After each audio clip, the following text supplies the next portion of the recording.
Mount Moriah Disciples of Christ, a small church where Pastor Dennis Hodge attended as a child. It's where he spends a lot of time in prayer. My favorite scripture here in the Bible is Proverbs 3, 5, and 6. And it says, trust in the Lord with all your heart.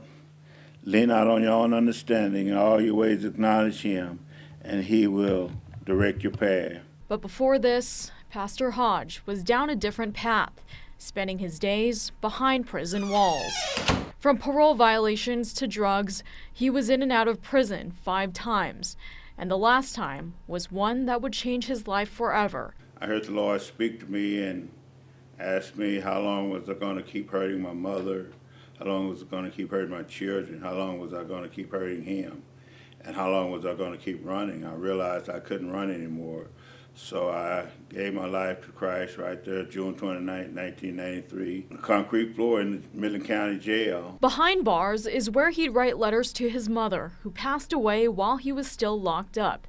And the last letter he'd receive from her would remind him it'd be the last time he'd spend his life in a cell. She told me that in her last letter, she said, you know, you're always telling me that you're going to change and you're going to do this and you're going to do that, and you never do, but this time I believe you. But where he'd find himself is who he'd always turn to, because where he looked was always higher. Sometimes I just have those flashbacks and, you know, I just can't help but bawl. Sitting back here and we heard some of the other young ladies singing in the choir and stuff. One of the songs they used to sing was Take Me Back.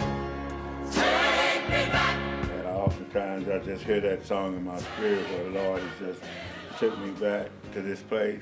Back to this place of worship where he spent every Sunday as a child would be where he'd preach for almost 10 years. And from a time of writing letters behind prison walls, those words would later turn to years of Pastor Hodge spreading the word. God took my mess and made it a message, you know, and I'm not proud of it, but I'm proud of who God has made me become.